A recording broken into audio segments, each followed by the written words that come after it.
This is our second video discussing Chapter 6, the Introduction to the Production Function and Resource Use. We mentioned that in order to understand the ideal stage of production, where in stage 2 a producer should operate, we would have to understand what the price of the product the firm is selling, as well as the cost for the inputs. As we have that bit of information, we can determine where the ideal production area is. We mentioned earlier that TPP is the total output, and it tends to increase as you provide inputs. And in this case, and if you recall our graph, our TPP graph came up and then eventually went down. And you can see our numbers begin to increase and eventually they decrease. So the TPP graph is a total output. But of course, as we have output, we have to purchase our inputs. And there's really two major types of inputs. The first input are fixed inputs. And you can see in column number 2, we have total fixed cost. Fixed costs are typically our land-based costs. You have to pay your rent. If you own agricultural land, you may have to pay on the note, and that note gets paid on every single month. It doesn't make a difference how much you produce on your output. Your fixed cost doesn't change. Let me give you an example. If you were renting a house to somebody and say the rent was $1,000 a month, the renters come to you and say, hey, here's $500. And you say, well, hold on, rent $1,000. And they said, no. We were only in the house for 2 weeks. We went on vacation half the time. Or would you say, excuse me, the rent is the rent, it is fixed, it doesn't change, I don't care how much you stay in the house. Fixed costs are fixed. And when we look at column number 3, the average fixed cost, it tends to decrease because we simply take the average fixed cost and pay for it by our output.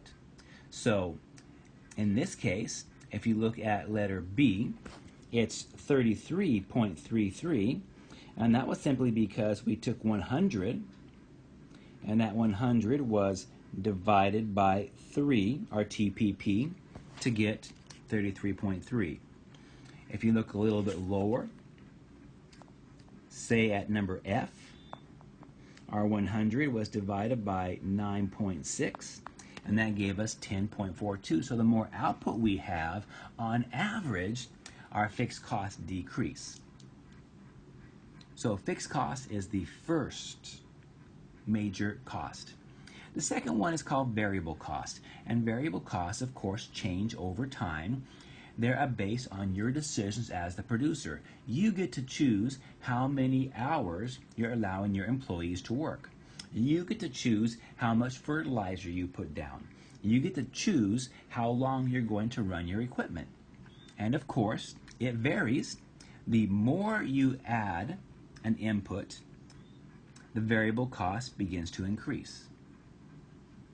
So as you pay for more labor and hire more people to come in, there's going to be a cost increase on your variable cost. And if you divide your variable cost by your TPP, take that variable cost by your TPP, you can figure out what the average variable cost is. So 80 divided by 3 is 26.67. 200 on letter G divided by 10.8 is 18.52. And when you add in your total, when you add in your total fixed cost and your average variable cost, you'll get your total cost. And if you add in your average fixed cost and your average variable cost, you'll get column number 8, your average total cost. Now, marginal cost is just the cost on when you take your total cost, the change in total cost, divided by the change in TBP, it will tell you how much did it cost per unit of input. So if you added in some fertilizer, that gave you an increase in output.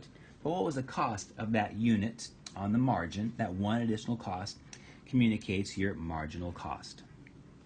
If you took this table and made it into a graph, it would look something like this. Marginal cost is just the demonstration of how much money we have made on the margin, and you can see the marginal cost begins to increase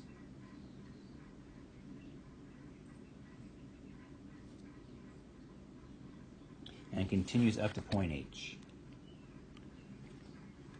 Also, you can see we have the average total cost, the average variable cost, and the average fixed cost. It's important to focus on your marginal cost and watch it as it increases. We can see way over here at point E, the marginal cost crosses the average fixed cost. So on the margin, we have more than enough revenue coming in to take care of our fixed costs. And if you watch a little bit longer, as we go up, we can see the marginal cost is equal to the average variable cost. And at that point, we've covered our average variable cost. And as you continue to increase, you can see a little higher up, we have the spot where marginal cost has crossed average total cost. And at that point in time, at average total cost, once you've covered all of your average total cost, you have covered your variable cost plus your fixed costs. And as you continue up your marginal cost curve to G, or perhaps even up as high as H, at those points, you have more income coming in than your average total cost, and we would call that profitability. So you have to kind of analyze the marginal cost curve as it works with the average total cost, average variable cost, and average fixed cost. Recognize in the short term, when we have fallen at the blue circle and we have just covered the average total cost, we have begun to go ahead and pay our bills. Every single bill is paid.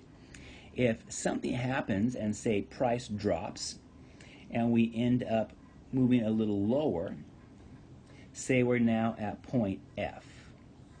At point F, that number's higher than our average variable cost. So we've covered all of our average variable costs, but not all of our fixed costs, or vice versa. So here's the idea. At the blue dot at point B, we have paid all of our bills and we have broken even. The area where the ATC and MC cross is called the break-even point. When we come along a little further back at point F, at that point we have covered our average variable costs. Every single bill has been paid, plus we have covered some of our fixed costs, but not all the fixed costs. Remember, fixed costs are land-based, and so that could be in land taxes, that could be in a rent that you owe the bank. But if it's taxes, if that's the fixed cost we're talking about, if you don't pay all of your taxes, the government will not immediately, in the short term, come in and shut you down. They may charge you a fee and a fine, but they don't shut you down. The neat thing about being at point F is, although you aren't able to pay the government, you have paid all of your other bills. You have paid your labor, you have paid your variable costs with your electricity, you have paid your feed costs. As far as everybody else knows, except for the government, you're a great bill payer. Now, if the situation changes a little bit and you're now falling back into the red dot, that red dot is called the shutdown point. And it's called the shutdown point because at that point, you are covering all of your standard variable costs, but you aren't paying the government at all. Nothing. You aren't paying the banker at all. You aren't paying any of your fixed costs, and you're just covering your variable costs. And in the short term, the government and the banker will let you stay in business. However, if you fell below that point and you're no longer able to pay your average variable costs, then you need to shut down the business. You don't have enough income coming in to pay your employees. You don't have enough income coming in to pay your feed bill or your water bill. So at that point in time, the best thing that you can do from a business perspective is to shut down. You can see here, if the black line is the marginal revenue, if that happens to be your revenue, and that is where the revenue line crosses the marginal cost line, you can tell that you are significantly higher than your break-even point and you're making money. So profit is maximized where the marginal cost equals the marginal revenue as long as you are above the break-even point. And of course, marginal revenue can fall, and as it begins to fall down, as long as you are above your break-even point, you're still making money. Marginal revenue tends to be demonstrated by whatever the price of your commodity is. The price per is the same thing as your marginal revenue. So as price falls for your product, it may be possible that the price falls to the break-even point, or unfortunately, it may be possible that the price falls down to point F and you are paying all of your variable costs but not all of your fixed costs. And it's possible that it may fall down to the shutdown point or even lower. So now we have an indication on where our revenue is coming from. We just take the price per, the value of a bushel of corn, and whatever that is worth becomes our marginal revenue. The revenue side is taken care of. The last consideration we have to think about is the marginal value product and the marginal input cost. And the marginal value product is very easy to calculate. We simply take the marginal physical product, the MPP, we multiply that by whatever the price of the product is, and that's the value.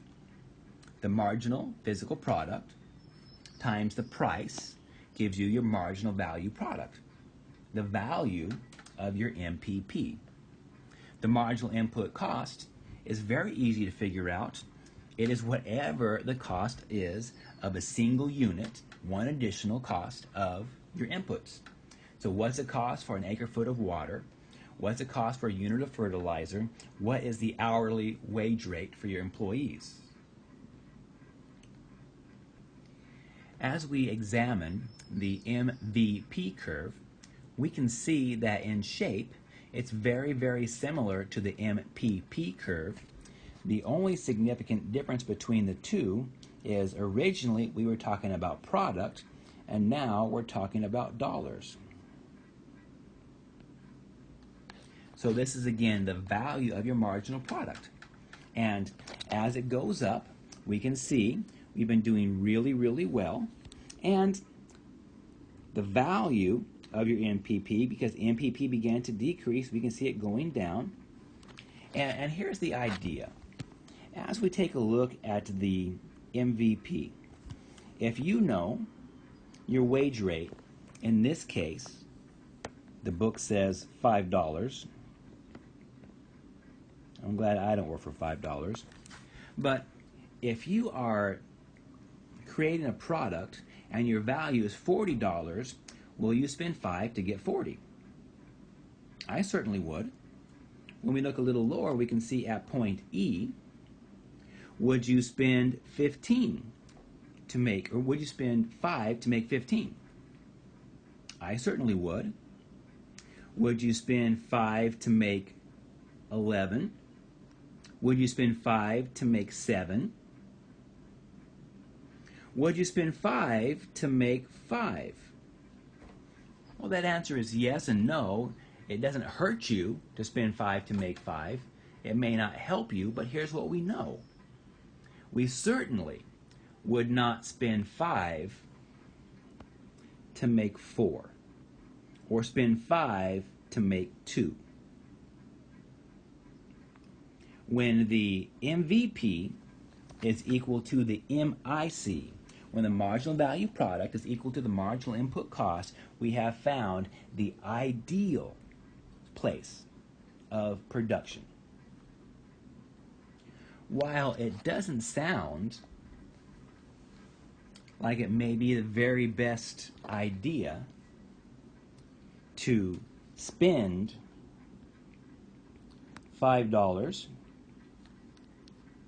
and make $5.01, or profit a penny.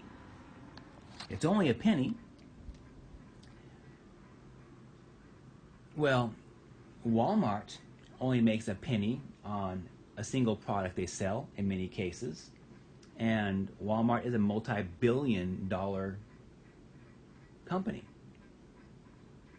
As long as your MVP is greater than or equal to your MIC, the marginal value product, greater than or equal to your marginal input cost, you are in a profitable place. And in this example, it happens to be 40. At 40 units of labor, we have reached our ideal MVP equals MIC. And if we move back in to our MPP and APP curve where we have stage 2, we said that 40 is the ideal production.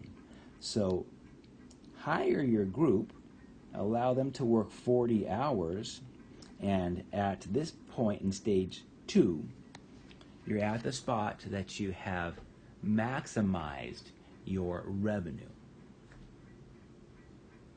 That is a sweet spot. As you look at the end of every single PowerPoint, I have began to make sure I've communicated the abbreviations that are available for your abbreviation assignment. And in this particular chapter, there have been 15. So if you want to utilize these 15 abbreviations, you would have 15 of the 25 needed for the assignment due during week 13.